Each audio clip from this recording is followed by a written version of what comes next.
Yo, what's good, y'all? This is the King of Nine, and we are in the field with Trackstarz, baby. Yes, sir. Yeah, back in the field with the Trackstarz. Ryan Wright to Seantana, DJ Jeremiah. It is time for the Noteworthy segment. What's up? Paradise. We're singing Paradise. Oh, yeah. Me and my sister made that. All right. Hello? That's what you're talking about. What happened? Huh? Like your friend was so nice. Yeah, me and my sister. Oh, man, I was just trying to shout out my sister. All right, here we go. I don't feel like this shit. Anyway. That's messed up, man. I don't really like this beat anyway. This is a real serious Noteworthy. I'm waiting y'all to calm down. Like, this is mad serious. All right, here we go. Okay, this Noteworthy is called Sexual Abuse and Purity. It says, my question is a serious one, but many girls deal with this, and I think it will be a good one to answer. When I was a little girl, I was sexually abused by various different people, which included rape. When I was 18, before going off to college, I was sexually assaulted again. I'm 23 now. I know sex before marriage is not supposed to happen, but what about someone who didn't have a choice? What would God say about you? Can you still be a virgin even though you were forced? Can you still be seen as pure? I also know you give a piece to someone every time there is a sexual encounter. So what if so many pieces have been taken? Do you still have any left to give to your husband? So yeah, that's my question. If you are curious about how I'm doing fine. God has really been doing some healing in my life lately, but he is not finished yet. Also, could we get a man's perspective and a woman's perspective? Don't try to just hand this question off to the female in the room. And she said, thank you for your time, and this show is really a blessing. Sexual abuse and purity. What do y'all think? I think to answer anybody, it's like, you could be I think God is amazing. When you really think about certain things, like, all right, I'm gonna share a piece of my testimony. When I lost my virginity, after I lost it, I remember praying to God, like, Father, I'm sorry. Like, I know what I did just wrong, and I repented. And like, after that time, I can't even tell you what that experience is. It feels like, you know what I'm saying? I can't even tell you what a sexual experience feels like. So God has that power to take your, like, whatever somebody did to you, whatever it is.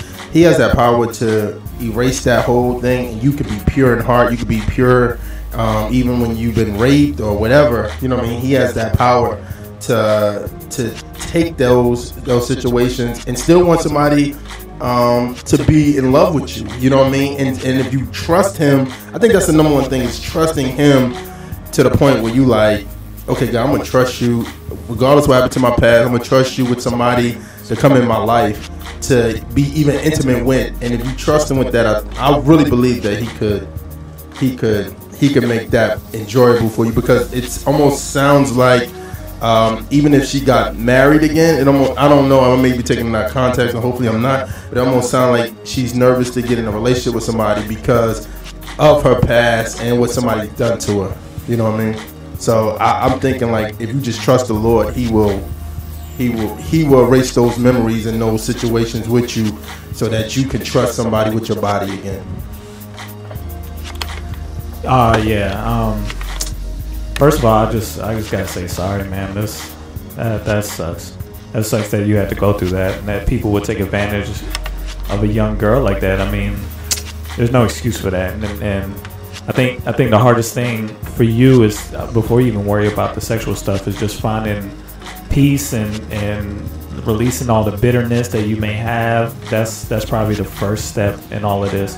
As far as you worrying about how God views you in your purity, that none of that was your fault. That none of this is your fault. So I wouldn't even forget that. And I think the verse that Jeremiah was referring to is Joel 2:25, where it says, "And I will restore to you the years that the locust has eaten." It's a promise that God is going to repair the damage that's been done to your life. And I mean, all that kind of stuff. Yeah, in my life, virginity and being able to say I'm a virgin and all that kind of stuff was a good safety net, because it was like something I was like a you know, it was a badge, like, Boy Scout badge or whatever. So it's like I didn't want to lose the badge. You know, I didn't want to have to say I'm not anymore. So that was something I could hold on to, and I feel like that's been taken away from you.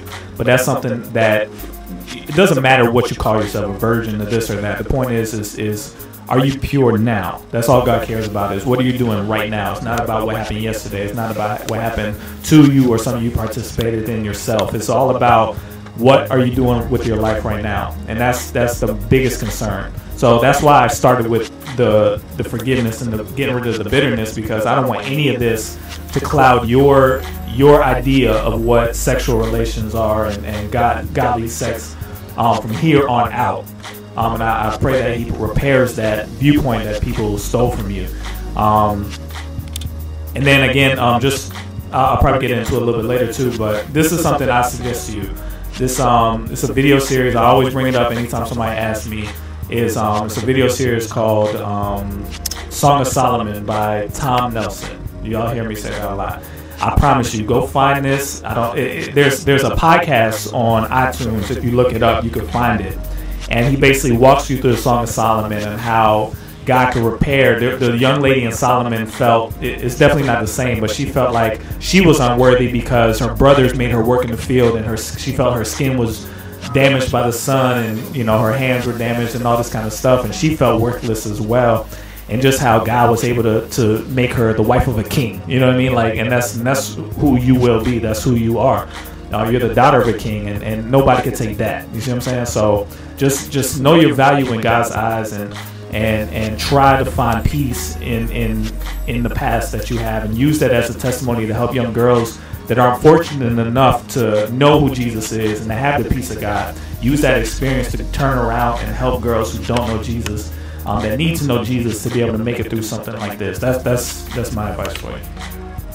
I think it's truly amazing to me that you're even at a place to where you can share it. You know, not to say like, you know, you're out boasting it to the world, but the fact that you had the courage to write this in a Noteworthy and ask other people, you know, ask godly counsel. That's to me was the amazing part. And speaking from experience, you know, I was molested as a child, so the story that you're telling, you know, kind of hits home with me.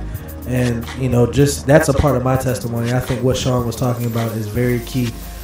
You know, God allowed those things to happen, and there's some. I think in the midst of that, the way that I kind of look at it now is that I value, you know, the mistakes that I made in my life, or the events and situations that I had to go through in my life to become the man that I am today. And I thank God for it, because He trusted me enough to go through it and carry that with myself. And I didn't think I truly got over it until I identified with it. And, you know, to read what you wrote, it looks like you have identified with it. You've seen what happened to you. You know what it is, and you're trying to make sure that you're going in the right direction. And from this, it looks like you are. I think that you are believing God for who He is, what He can do in your life, to be able to heal those scars, and really just believe in the essence of who God is. I think trusting God in the midst of these situations is some of the part of the hardest things for people to do these days when they go through certain situations. They lose sight of who God is, and they fail to trust Him in the midst of everything, positive and negative. And I think that was a very negative time in my life that I had to go through it. But at the same time, I wouldn't be standing here today and be able to talk about who God is and what He's done for me. And my testimony, I won't say wouldn't be as strong, but I would say my testimony, I wouldn't be able to reach the people that I was called to reach if I didn't identify with the situations that happened in my life as a child. So I think that you're on the right path. Continue to be just proud of who you are, and that you're a daughter of the Most High, and that He believes in you. He has an amazing man waiting for you that will be your husband, and it's going to be amazing and a true day to just celebrate. You know, when you can say that you're somebody's wife, but you are not. You by any means, you are not tainted. You are not dirty. You are a daughter of the Most High, and believe that, walk in that, and God will honor you for it. I promise.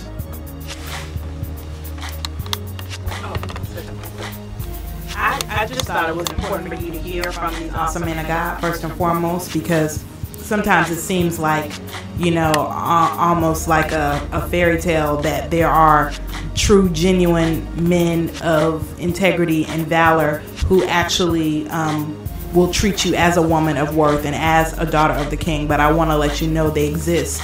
And sometimes it's important to have those words instilled in you by someone that doesn't want anything from you in return, you know, and that's what these men prayerfully have done. And hopefully it will just give you hope in the fact that you will be married to a man that will treasure you and value you, you know, incredibly, as a reflection of, or I should say as a glimpse of just how much God treasures and values you. So I just want you to be encouraged, quite honestly, and to just know that, you know, God sees you and that he's with you. And in the midst of all of this, he's a redeemer. He's an absolute redeemer and a restorer. So.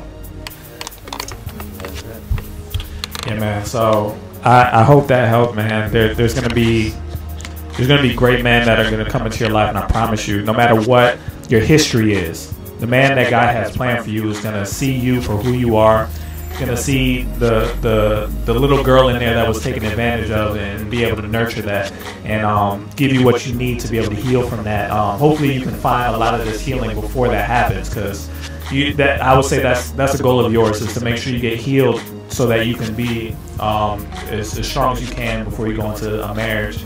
But just know that the person God has planned for you, make sure you find somebody who will love you exactly for who you are, that you don't have to feel ashamed of anything that happened. You could be honest about everything that happened to you, and somebody is going to know who you are in God's eyes, not in the world's eyes. So I hope that helps, man. I know that's probably just a very, very small contribution to your life, but we just really pray that this makes a difference, not just to you, anybody else that's listening who hasn't had the nerve to admit that they've been abused and hasn't had the nerve to admit that this has been taken from them. You know what I mean? So you're speaking for a lot of young ladies, a lot of young men, and we're proud of you, man, for being able to say this out loud and to ask this question in front of a lot of people, because it needs